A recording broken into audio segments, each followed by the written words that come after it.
Good morning, folks. Out for a motovlog this morning. Happy Easter. This is Easter Sunday.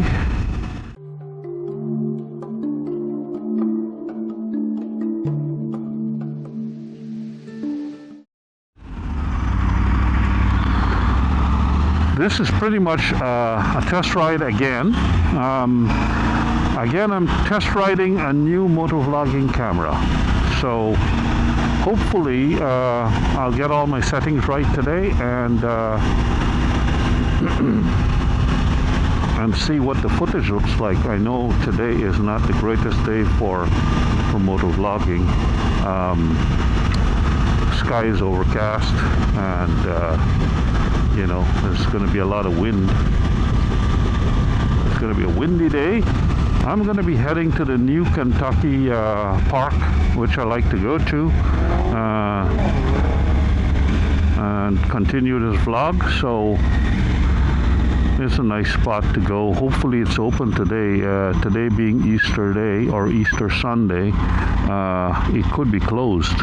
I have been there before once when, you know, I think it might have been on a holiday, but this is Sunday, so I don't know if that counts.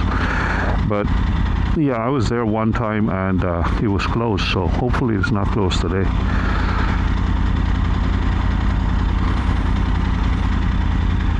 There we go. So, now, just some notes. The camera is on the ultra-wide setting. There is a narrower setting, a narrow view, angle of view. I believe it's called linear. I'm right now using active HDR, filming 4K 30 frames per second, which is what I typically film in. Hopefully the footage comes out better than what I'm accustomed to with the GoPro Hero 11 Black. This camera is intended to replace the GoPro Hero 11 Black as my motovlogging camera, and because of two main reasons right off the bat. One, the GoPro Hero 11 Black is not very trustworthy in the sense that, like all GoPros, it tends to inexplicably lock up for no reason at the wrong time. As a matter of fact, with that camera, when I first bought the GoPro Hero 11 Black, the very first video that I made was in, I forget the name of the campground, but it was in a campground. And wouldn't you know it, within the first 2 minutes of turning that camera on, it locked up. It was early in the morning. It was early in the morning. When I say early, I mean like 8 o'clock. We were going for a walk. It was cool, so it's not a heat-related issue or anything like that. The camera, I had just turned it on 2 minutes before, and bang, it locked up. I had to pull the battery out, put it back in, and then it was fine after that. So imagine how I felt. I was really ticked. Since that time, I haven't had too many lockups after that. I think I had 1 or 2 more lockups in the time that I've had it. And I can't remember how long I had it since I bought it, but maybe a couple of lockups. Whereas the previous GoPro I had to that was the Hero 7 Black. And the Hero 7 Black, yeah, that used to lock up a heck of a lot more. So the GoPro Hero 11 Black, it was fine. I was prepared to live with the once in a blue moon lockup, but I mean, really, if you're into traveling, motor traveling, whatever, whenever you switch the camera on, you want it to be there. You want it to turn on. You want it to be ready to go. And I found that, yeah, for GoPros, I can't rely on it 100%. So that's one of the main reasons I switched. The other reason was GoPro, in all its infinite wisdom, insists on maintaining the same type of, you know, screw type connection to whatever you're mounting the GoPro to. And DJI and Insta360 have managed to come up with a quick release They call it a magnetic mount, but it's not a magnetic mount. The magnet at the base is used to pre-locate the mount such that the hooks can be inserted into the holes in the bottom of the camera. And as a result, it hooks onto the bottom of the camera. So it's a mechanical type connection. GoPro can't seem to manage something like that, and tough. The thing is, to use it for a motovlogging camera, you've got to use the media mod, because you need to have that connection to a 3.5mm plug.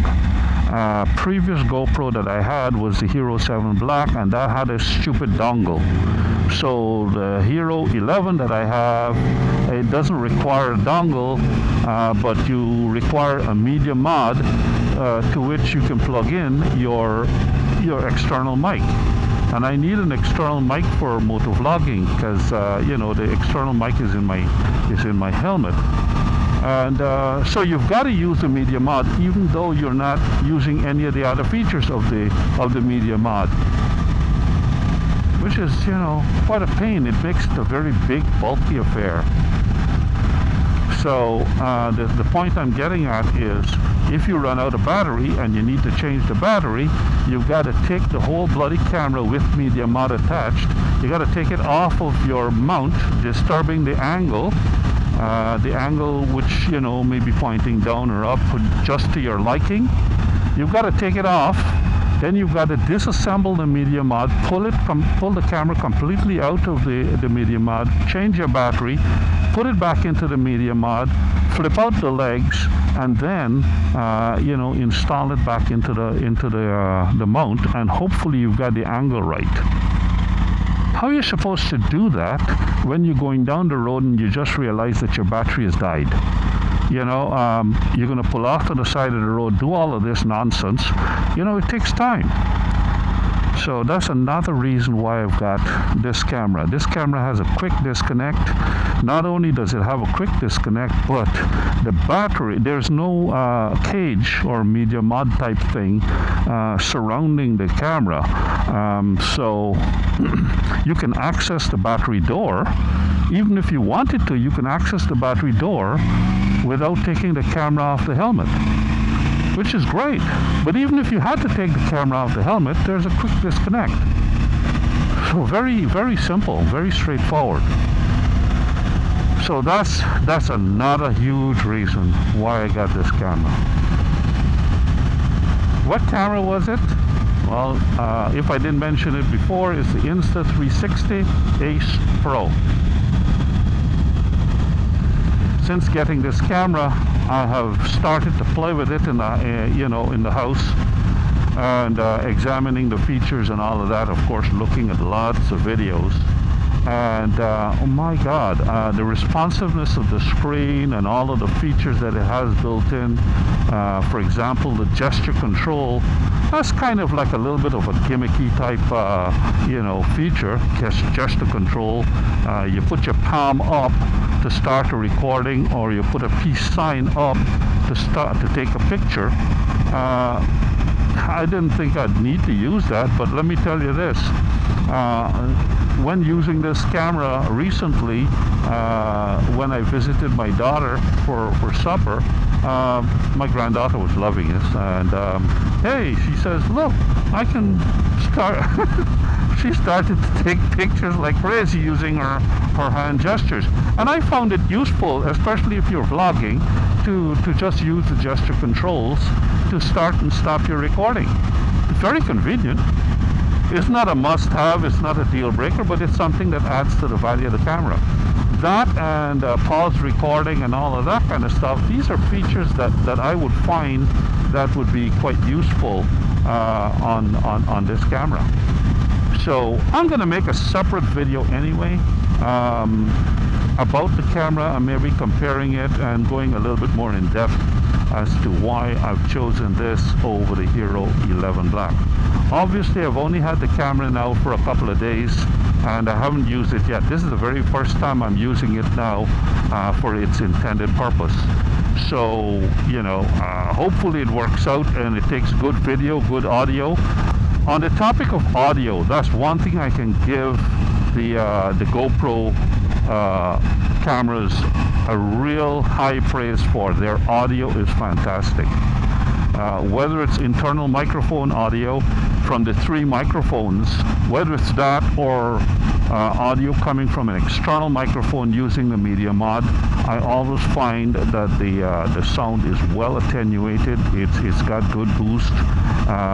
It sounds nice and smooth.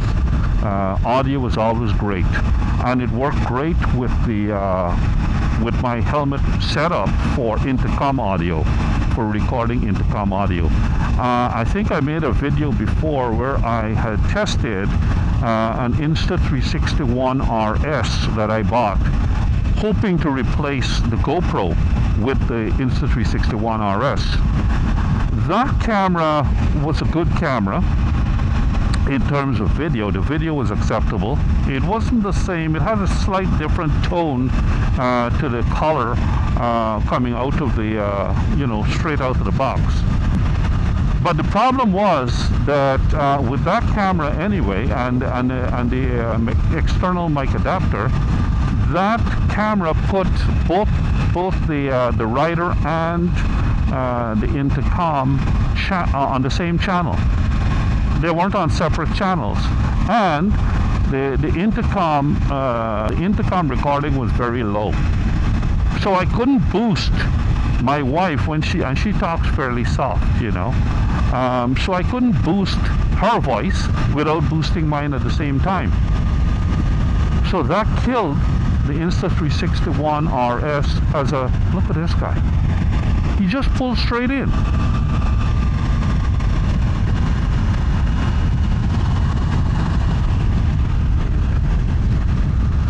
Yeah, that killed that camera as a replacement for my GoPro, And this one, before I, put it on the camera and came out today for a test, I did a quick test to see if the camera would put the intercom channel on a separate channel, and it does.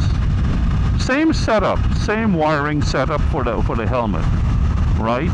I didn't change the wiring setup at all.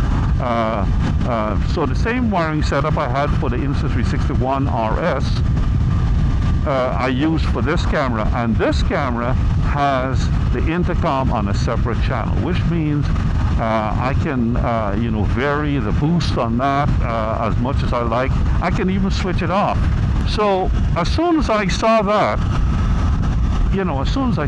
happening with this camera, I knew it was a keeper, because that was the thing that kind of killed the Insta360 RS from being a replacement for the GoPro.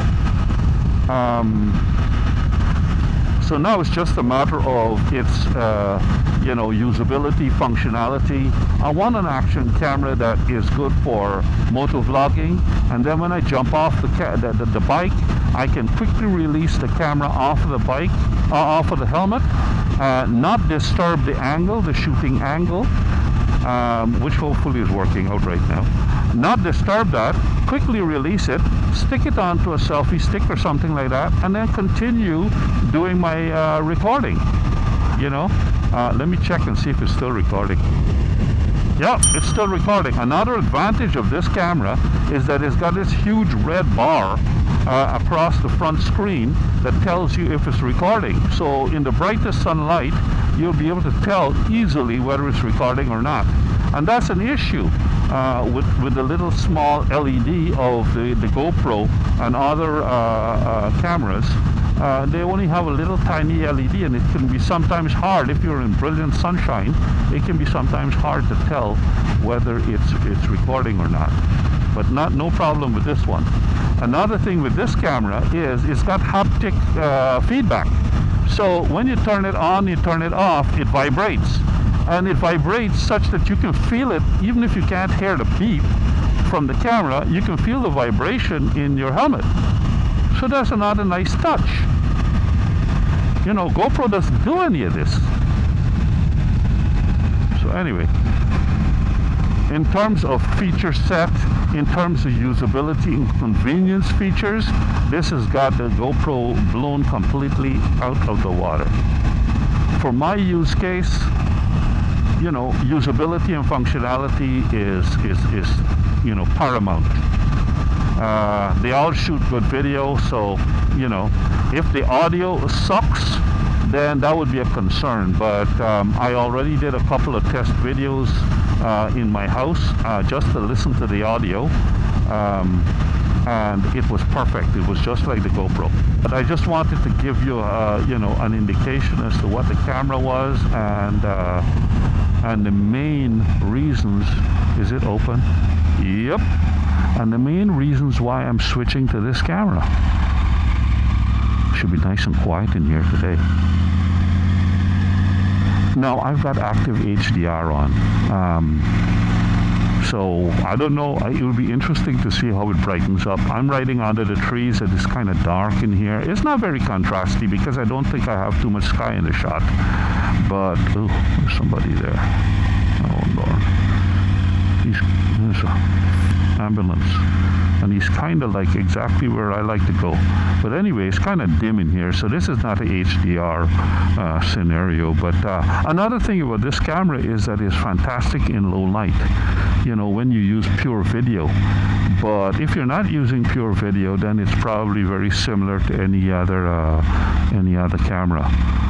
He's over there, so maybe I'll kind of, I usually go over to that spot over there, but today I'm gonna park here and use a different table.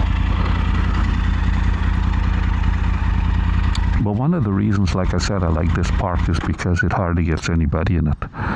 So it's always nice and peaceful, and it's got a bathroom here. You can visit the bathroom. It's got this you know, cooking area for people who want to come here and have a picnic. But I'm going to go sit down in that spot over there and do a little bit, continue this talk. So here I am, and this is the rig that I've got here when it's off the camera. Now, if you notice, I had to pull this I've only got this one quick connect that came in the package, but I'm ordering another one so that I don't have to take this off of the camera, off of the helmet. I had to remove it off the helmet so I can use my selfie stick / monopod. But when I get that additional universal adapter, that'll live on top of this. Then I just have to disconnect this and then plop it onto this, and I wouldn't disturb the angle of aiming. But let's see what the angle looks like for the footage that I've got. Right out of the box, I just aimed it in my garage, and as you can see, this camera does have a flip-up screen, which is not a big plus for the camera. It's got the on-off switch on the left side, which kind of like is a, you know, is an awkward position, but now you can see it's got the external microphone on it. Let me turn this back. Maybe I'll use the audio from that, and you can see that there's a meter up at the top, you know, showing me the level, and I think I've got it boosted a bit. But let's see what the footage looked like to see what the angle is. There's the angle of the footage that I was getting, so that's pretty much dead on then. But now, like I said, I've got it off the camera, so who knows when I put it back on if it'll be maladjusted. But what I've done in the past is I've put a little mark on this thing here, and I'll put a little mark on this mount here, not this mount, this mount, sorry, this mount here. I'll put a little mark and line those two marks up, you know, for when I'm on the helmet. But yeah, let's do some recording now to see how this works as a vlogging type camera when I'm facing, because that's one of the complaints that people had about this camera. I can rotate that around. One of the complaints that people had about this camera is that you know, it's not all that great for close up to your face. How's that look? Right now it's what is this? This is maybe 2.5 feet away. I don't know if I'm really close in the shot, but One of the things about this camera is that it's a so-called 8K camera, and it can zoom in just by double tapping on the screen. It can zoom in 2 times without losing any resolution, but on the screen, and it zooms in like this, and again it shouldn't have lost any kind of resolution. So this width here seems to be fairly good for me right now. I know, like I mentioned, there is another linear view, I think, that, you know, has less distortion on it, but I'm going to experiment with that separately. But this is, yeah, am I in focus? Are my eyes in focus? You know, I'm about, this is how I normally vlog, and with the zoom in feature right now, I don't want it any closer than this. Probably 2.5 feet maximum right now away from me. So let's do some walking around, test the stability and that kind of stuff, and see how it goes.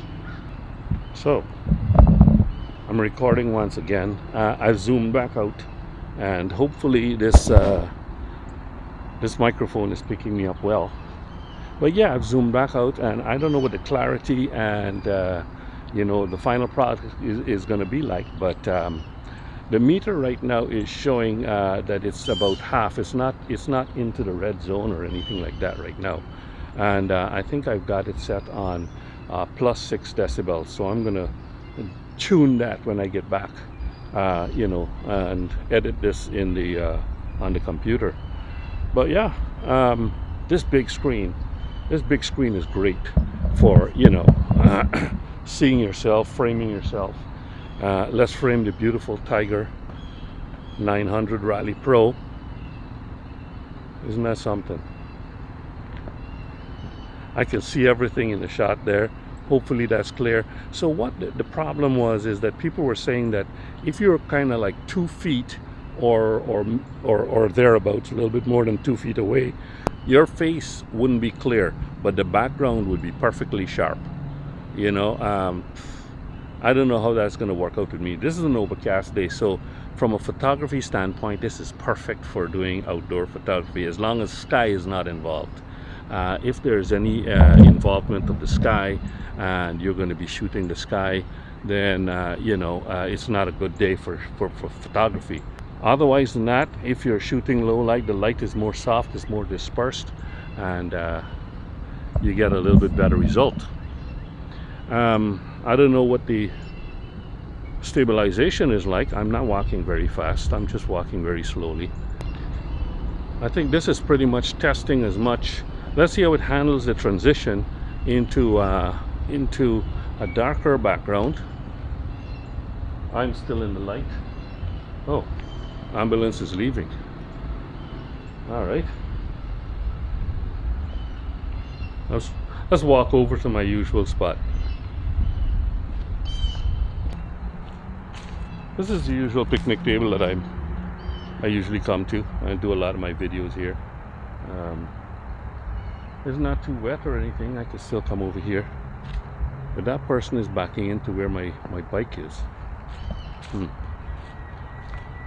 I don't know if they're coming here to have a picnic underneath that thing where I am, but I think I've got enough. I'm gonna put this back onto the helmet and take off and get out of their way.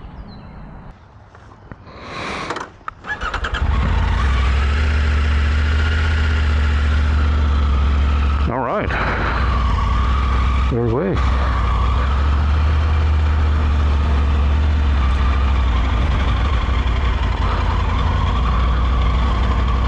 Do a little off-roading, as this family is now here to have their Easter picnic. I was just talking to them there just now, and they've got like 15 grandkids and 20 adults coming, and grandmother's already here, and she's the matriarch of the whole clan. So yeah, good thing I got in there in time, got my recording done,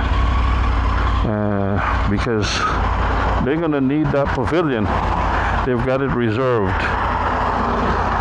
All right, So one of the things that I've realized or discovered with this is the button, and I saw this on another video by another motovlogger, is that the button for recording, for switching on the record button I should say, is kind of like a pain in the butt to turn on when you're wearing gloves. So I'll do my usual trick and put a little bumper pad, you know, the kind of pad that you have for your cabinet doors. I got a nice rubbery one that sticks on there, so I just got to clean that button there with some alcohol and stick that thing on, and it works so good. It you know, gives it a little bit more, it raises the thing up. Yeah, that's the only drawback. I find it hard to turn the camera on using the camera's button there when I've got gloves on. Now would be a good time to pause recording, but I don't have access to the back of the screen. So now there's a GPS remote that costs about 150 bucks, and that's kind of a bit of a pricey purchase at this point, because unlike some of the other vloggers or reviewers or influencers or whatever you want to call them, you know, Insta360 and these manufacturers send them these cameras to review and send them a whole bunch of equipment to review, and that's not the case with me. I bought this camera with my own money, and I'll have to buy the remote with my own money, and between the two, you're talking 600 bucks right there. So it's a little bit steep right now, but yeah, that would be a really good thing, because then I can mount it somewhere. Maybe I can mount it right here, you know, and then I'll have access to all of the controls on the back of the screen. You can wear it like a wristwatch as well, but I'll have access to all the controls on the back of the camera, on the screen in the back of the camera, the same controls. I'll be able to go and pause the recording, start the recording, and all of that kind of stuff.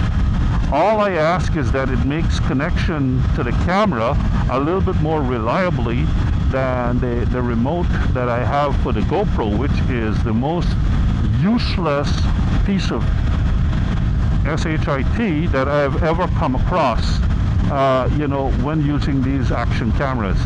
It never does seem to hook up to the camera reliably.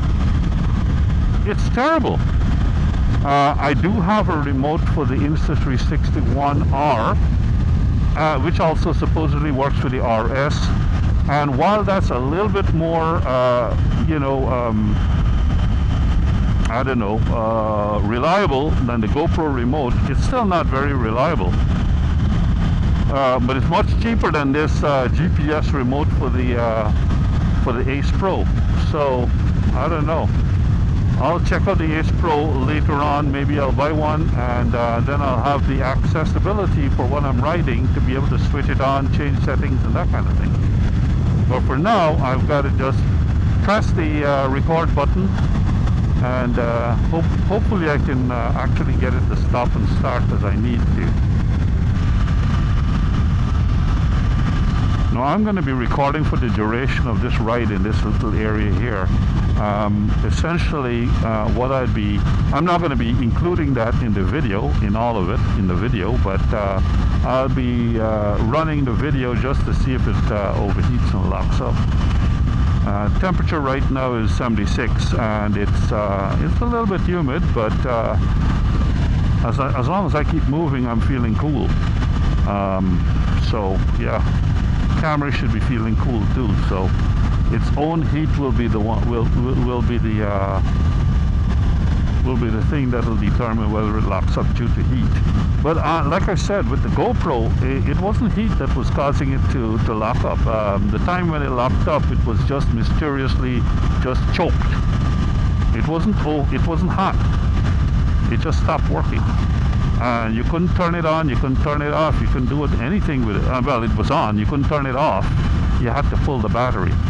And at the time, if I remember correctly, I had the media mod on, which means, and I had it on a selfie stick, so I had to disconnect it from the unscrew it from the selfie stick, flip in the little legs, and then extract the camera from the media mod, pull the battery, push the battery back in, stick it back into the media mod, close the door of course, extend the legs, connect it back to the selfie stick, find the right angle, and then I can continue recording.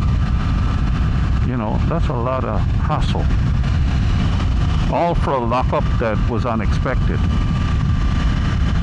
Let's see, if this one locks up, then poof, no good. It's gonna go back. I bought this from Amazon, so I can return it. I mean, it's a beautiful camera and all, but if it's gonna lock up, then, you know, and now I haven't heard any reviewer on YouTube or anywhere say that this camera locks up due to, you know, spurious lockup or lockup due to overheating. So it's got a good track record, whereas GoPro is known for locking up, and you've got to pull the battery to reboot it.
Guess he doesn't know where the stop line is.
Anyway guys, that's it for this video. I think I'll wrap it up here. It should still be recording. Yeah, it's still recording. So it didn't burn out and lock up on me, so that's a thumbs up.